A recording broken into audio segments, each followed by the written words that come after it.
There have been numerous legal démarches, rulings, opinions, orders over the course of the last year.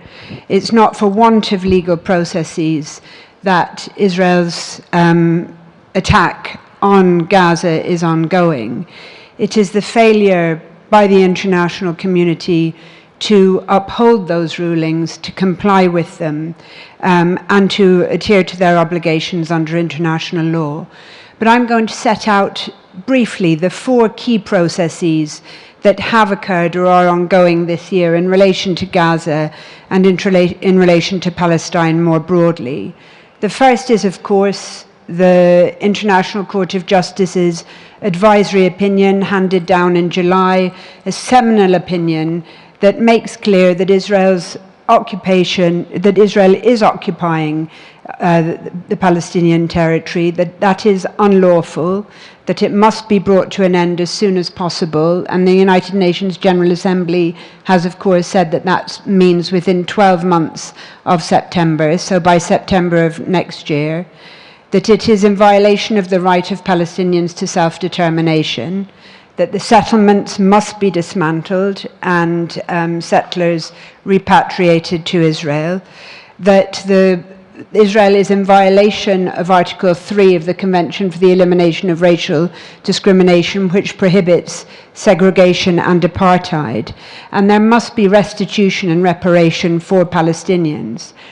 But equally importantly, what the advisory opinion makes clear is that third states are under an obligation not to recognize as lawful Israel's presence in the occupied territory, duty not to render aid or assistance to Israel in maintaining or entrenching its presence in the occupied Palestinian territory.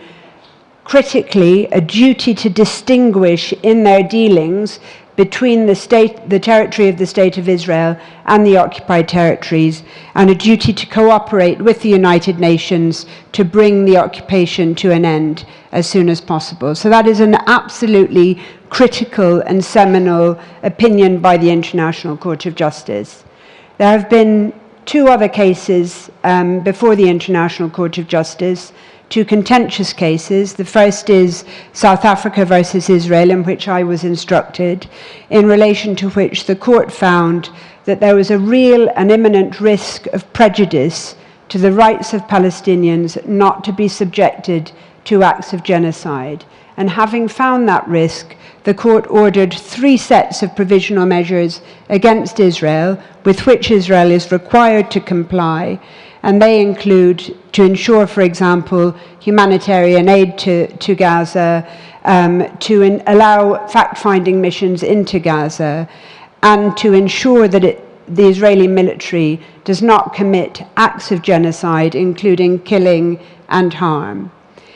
Equally seminal, but sometimes overlooked, is the case of Nicaragua versus Germany, which is critical because it looks at the obligations of third states, in particular Germany, in relation to the aid and assistance or complicity by Germany in what Israel is doing in Gaza. And whilst the court didn't order provisional measures in that case, it did make some very, very clear pronouncements. It took the opportunity to reiterate the obligations on third states under Common Article 1 of the Geneva Conventions to ensure that the Geneva Conventions are upheld even in conflicts where the state in question is not itself a party, and also the duty to prevent genocide. And what is so important and so interesting about that ruling is that the court saw it particularly important to remind states of their obligation relating to the transfer of arms to states involved in a conflict where there is a risk of violation of the Geneva Conventions or the Genocide Conventions, and the court made clear that they apply in the context of Israel's attacks on Gaza.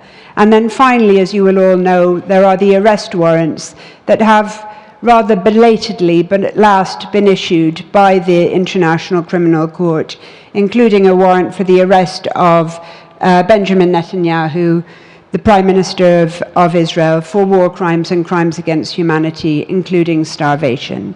So there is not a problem in the sense of there are legal processes, they are being implemented, they are being sought, but the difficulty is, and the critical problem that is facing not just the international institutions, but also the international legal order at present, is the failure by states to comply with those rulings and the failure by the international community to ensure that they are upheld, that has really led to a crisis point at present for international law. So you have sketched out, the word of the war has been unprecedented right from the moment. There is so much that is unprecedented about this war, and so too on the legal front. Would you agree that unprecedented, that so many of the world's top courts, so many of the sharpest legal tools the international community have been wielded, but as you've hinted, they haven't really moved the dial. They haven't achieved what they're intended to achieve, which is justice. They've been mocked, they've been ignored, the courts themselves are not recognized by all the world powers. Briefly, do you have any other legal tools in your toolbox? So I have just come here actually from the Assembly of State Parties to the Rome Statute of the International Criminal Court. It was being held this week in The Hague. It was a bleak and somber affair.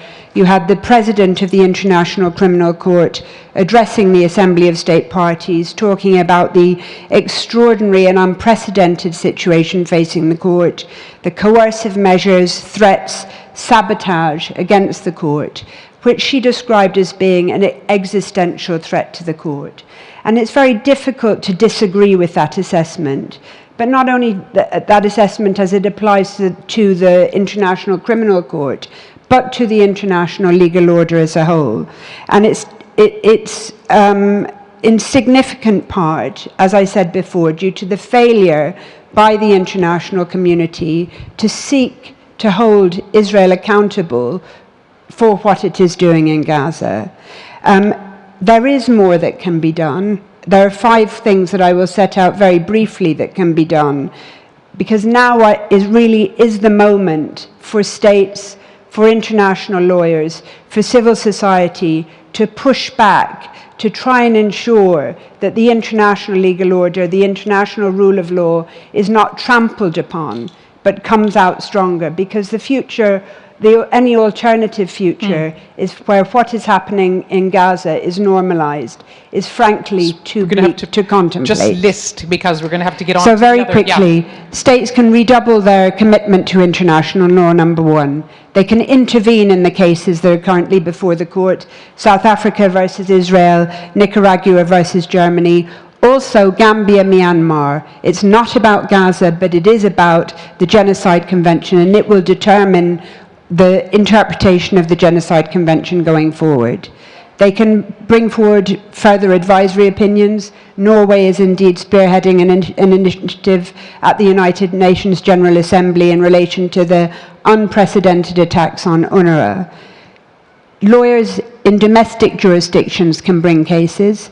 I myself am involved in a case in the United Kingdom challenging the UK's continuing exports of parts for fighter jets to Israel. And of course, it is not just about weapons. The advisory opinion, paragraphs 278 and 279, are clear that states need to reevaluate their dealings with Israel, whether they be cultural, military, political, economic, to ensure that they are not, in their dealings, upholding the illegalities. Thank you very much.